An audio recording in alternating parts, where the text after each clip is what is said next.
Bonsoir à tous, bienvenue dans cette émission spéciale législative 2012, l'émission de l'entre-deux tours. Pour présenter cette émission ce soir avec moi, Francis Brochet. Bonsoir Francis. Bonsoir Olivier. Nous allons vous proposer une forme un peu particulière dans cette émission. 3 parties. La première partie sera assurée qu'à 4 personnes, on va dire de la société civile, dont vous ne connaissez sans doute pas les visages. Et nous aurons une deuxième partie avec 3 personnalités politiques qui regarderont du reste la première. Et puis enfin une troisième partie avec un visage connu à France 3, celui de Daniel Navreau, notre politologue. Voilà, on va commencer tout de suite avec vous, Simone Val. Bonsoir à vous. Bonsoir. Vous êtes directrice de crèche à Lyon. Vous êtes de nationalité allemande et française depuis un an. Avez-vous voté ? Et bien sûr.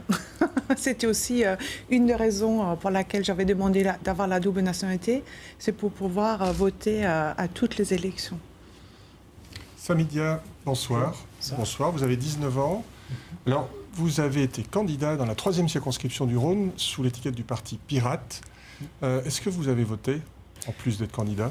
Alors, malheureusement, je n'ai pas pu. Étant candidat dans le Rhône et étant électeur dans la Loire. C'est une des explications de la forte abstention, peut-être. Hein. Voilà, beaucoup de candidats.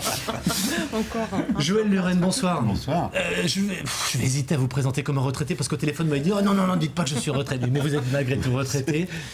Vous avez été longtemps le patron des cinémas Pathé à Lyon, une institution lyonnaise. Vous avez voté. Oui, bien sûr. Quel regard vous portez sur ces législatives ? C'est quoi ? C'est un blockbuster, une série B, une série Z ? Ah, c'est certainement pas... Au moins une série B, c'est vraiment un petit peu en deçà, quoi. Eh bien. Un petit peu décevant. Eh bien, alors je ne sais pas si vous direz la même chose, Yves Fiorda. Vous êtes chef d'entreprise, PDG de ACM-ACR, à Saint-Priest, une chaudronnerie industrielle avec, je crois, environ 150 employés. Série B, série Z ou très bon film, ces législatives ? Bonsoir tout d'abord. Alors déjà, j'ai voté aussi. Et je partage cette opinion. C'est plutôt une série B, j'allais dire de nuit. Voilà. Et alors la question que je vais vous poser, c'est pourquoi vous dites ça ? D'abord, est-ce que vous êtes tous d'accord ? Et pourquoi vous dites ça ? Parce que finalement, ça intervient derrière la présidentielle et du coup... Voilà, je crois que c'est effectivement ça. Il y a eu une politique, beaucoup de politique au moment de la présidentielle. Et là, il y a peut-être un peu de saturation. Et en plus, les thèmes développés par les candidats aux législatives sont évidemment des thèmes nationaux, parce que c'est quand même une élection nationale. Donc, c'était relativement redondant. Et c'est la multiplicité des candidats qui fait qu'on n'arrive pas à bien les connaître et on n'a pas leur communication ne vient pas jusqu'à nous. Dans votre circonscription, 21 candidats, je crois. Oui, voilà, 21 candidats. Vous les connaissiez tous ? Ah non. En fait, c'est pas très gentil pour vous. Vous avez été candidat, on vous dit, en fait, vous nous avez pas intéressés. Bah, c'est vrai que oui, enfin, c'est vrai que c'est pas tout à fait ça quand même. C'est qu'on n'a pas connaissance, c'est pas la même chose. Voilà. Oui, mais pas forcément Monsieur Dia personnellement, mais vous dites la campagne m'a pas passionné quand même. Absolument, oui ça oui. Disons que c'est vrai que je suis plutôt d'accord dans le sens où on a eu l'impression que cette campagne, c'était simplement la confirmation de l'élection présidentielle. C'est-à-dire que c'était, on a élu dans ces cas-là François Hollande et l'Assemblée du coup va passer à gauche et ça va être comme ça. C'est-à-dire que le PS va profiter du coup de l'effet élection d'un président du Parti Socialiste et les législatives en gros ne sont là que pour confirmer ça. Simone Val, vu avec votre regard, alors ça fait 15 ans que vous travaillez en France, mais vous avez voté pour la première fois, vu votre regard de ressortissante allemande également, comment vous les avez vues ces élections législatives ? Évidemment, c'est ce qui était dit. Évidemment, l'important, c'était quand même l'élection présidentielle. C'est là où tout l'intérêt se portait sur ces élections. Après, avec mon regard aussi d'Allemande, je peux constater quand même que les Français, ou Français et Françaises, on leur demande de se mobiliser sur 4 dimanches. En plus, normalement, dans une période estivale. Et voilà. Donc, je pense que c'est vraiment beaucoup demandé. En Allemagne, le vote s'est fait sur un même jour. Voilà, les 2 votes ont lieu le même jour. Et en plus, il y a une grande facilité de voter aussi par procuration, qui facilite quand même aussi que les gens puissent exprimer leur vote. Vous voulez dire qu'on est moins intelligent que les Allemands, qu'il nous faut 4 fois pour voter, et qu'on n'est pas capable de voter en une fois. J'ai pas dit ça. Bon, on va rappeler d'un mot, c'est qu'en Allemagne, le système est, j'allais dire, plus simple. Vous votez, alors il y a 2 votes, là ça devient un peu plus compliqué, mais enfin globalement, vous votez une fois pour le Parlement. La majorité du Parlement désigne un chancelier, en l'occurrence une chancelière, Madame Merkel, qui est la patronne du pays. Voilà. Ouais. Et on ne vous demande pas de voter X fois.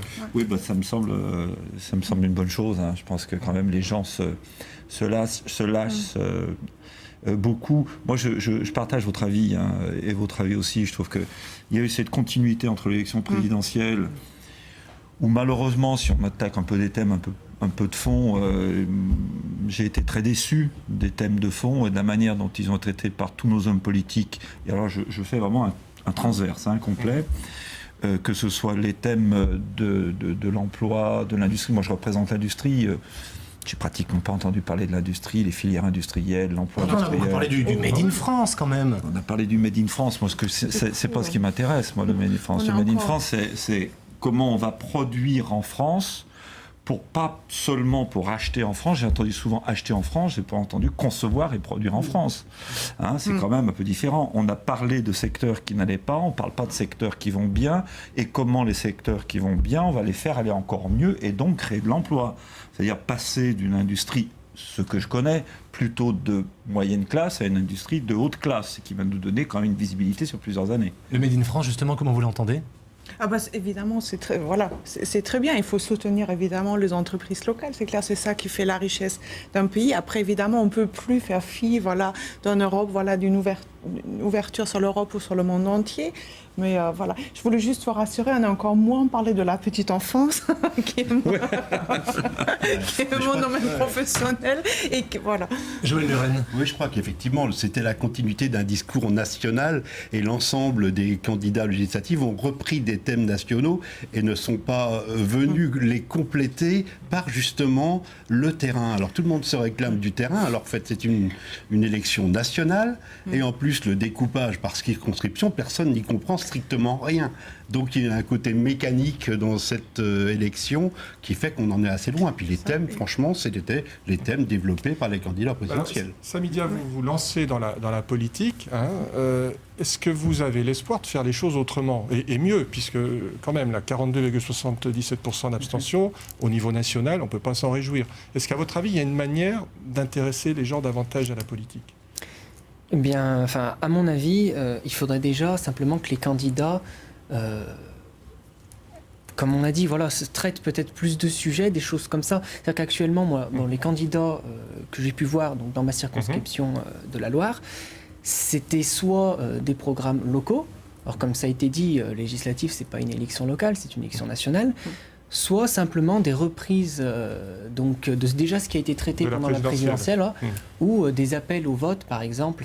Moi, j'ai eu des députés dans la Loire qui ont demandé à ce qu'on vote pour eux, simplement, par exemple, pour dire non au vote des étrangers. C'est quelque chose qu'on a déjà entendu ça pendant la présidentielle. On a l'impression qu'en fait, ça se rejoue. C'est-à-dire c'est exactement le même programme qu'on redemande une deuxième fois à valider. Oui, mais ils ont quand même que 5 semaines, les députés, ils font ce qu'ils peuvent aussi. Ils ont, pour certains, mené de grosses campagnes, ils ont fait du terrain, il faudrait peut-être voter en même temps que l'élection présidentielle. Comme ça, dans la continuité, on donne effectivement la majorité aux candidats que l'on a choisis. Mais est-ce que dans notre pays, on n'a pas besoin justement, on parle beaucoup, dans notre pays, on a besoin du débat, est-ce que c'est pas nécessaire finalement que ça s'étale sur cette durée pour permettre de toucher un maximum de gens, pour les sensibiliser, parce qu'on sait qu'il y a le moment des élections, une concentration de la vie politique, et puis il y a hors des élections, finalement, c'est plus dilué, c'est peut-être moins intéressant.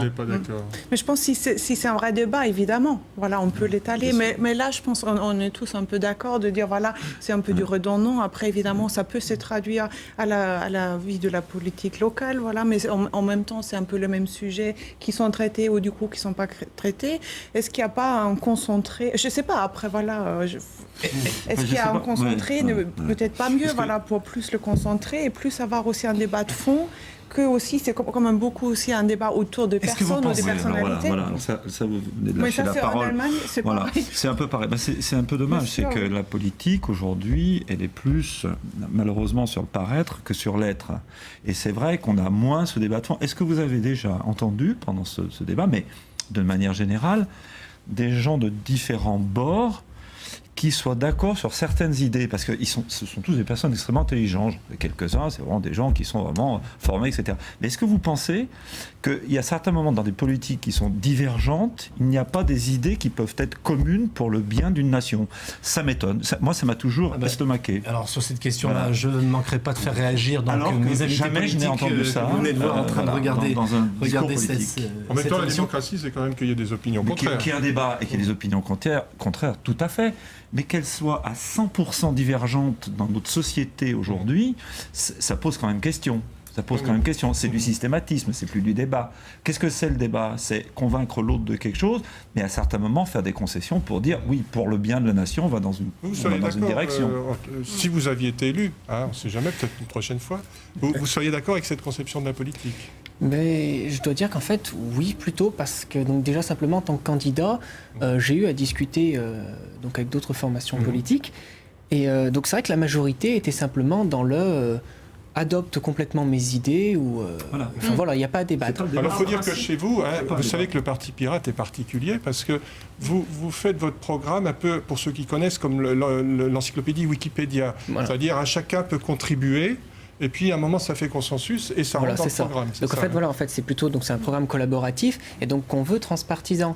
Mais c'est-à-dire que donc j'ai eu quelques partis politiques quand même qui nous ont invités vraiment à débattre. Et donc de là, bon, on était d'accord, on n'était pas d'accord, mais on avait essayé de construire quelque chose. Mais excusez-moi, messieurs, dames, vous n'êtes pas un peu naïfs malgré tout? Je veux dire, faire de la politique aussi, c'est conquérir le pouvoir. C'est donc forcément aussi jouer sur des clivages, sur des fractures, sur des différences. Oui, mais c'est quand même aussi développer un projet pour un pays. Donc on peut aussi, surtout dans des situations de crise politique, parce qu'il y a quand même une montée aussi d'extrême droite ici en France, économique, on peut quand même aussi se mettre d'accord sur certaines valeurs sans perdre face, sans se dire, voilà, je pense peut-être c'est naïf, mais... Oui. En tout cas, il ne faut pas se méprendre. Je pense que le Français s'intéresse beaucoup à la politique, énormément. Mais il l'a prouvé à la présidentielle. Bien Il a sûr, voté. je crois que là, il n'y a pas eu évidemment une grosse participation, mais parce que sans doute que les méthodes ne sont pas appropriées. Il y a des outils qui peuvent être utilisés pour le rendre plus facile d'accès, mais sans ça, je crois que le Français s'intéresse à la politique. Mais il a envie d'une politique partagée où on utilise les bonnes idées des uns et des autres. On souhaite vraiment ça. On en a un peu marre de ce côté partisan. C'est vraiment au moins l'idée, c'est de dire, mais quand face à un autre politique, dire, voilà, votre idée, je l'apprécie. C'est vrai qu'en Et c'est Allemagne, quasiment jamais arrivé. En Ça Allemagne, on a quasiment plus pas. l'habitude des coalitions. Il est fréquent que, on va dire, l'équivalent de l'UMP et du PS, c'est-à-dire le SPD et la CDU, gouvernent ensemble. Avec C'est les pas, Verts, oui. voilà, ou Ah oui, avec bien les Verts. sûr, oui. Et selon vous, vous êtes représentatif de vos propres opinions, hein, bien évidemment, mais ça pourrait expliquer finalement une abstention qui est, alors sur ce coup-ci, une abstention record? Je pense que déjà, il y a une grosse mobilisation pour la présidentielle, Oui, c'est voilà, vrai, je pense que- où on a eu une bataille d'hommes. Alors, on a parfois voté contre plutôt que voté pour sur des programmes, et ça m'a gêné, moi, sur le débat de fond, le vrai débat de fond. Je pense que le premier tour, qui n'était pas essentiel, malgré la mobilisation de nos hommes politiques sur le terrain, les gens se sont un peu démobilisés. On va bien voir ce que ça va donner, là, dimanche prochain. Je pense qu'il y aura une remobilisation. Je ne pense pas qu'on atteindra les taux de Vous participation. revoterez tous, bien sûr. Ouais, moi, Ouais, je vote, il y a aucun problème. Vous arriverez à voter. Ah bah du coup oui. Vous avez 100% de votants, là, c'est un peu- Au deuxième Moi, tour. je ne serai pas sur Lyon dimanche prochain. Et comme le système de procuration est, à mon avis, trop compliqué ici à Lyon, malheureusement, je ne pourrai pas voter à dimanche. 100%. Bon, merci beaucoup. Merci beaucoup d'avoir participé à cette première partie de notre spéciale législative. Voilà, on voulait absolument vous proposer un regard différent sur la politique. On va vous faire écouter un petit jingle spécial législative avant de rentrer dans la deuxième partie de cette émission où là, nous aurons un débat entre professionnels de la politique. À tout de suite.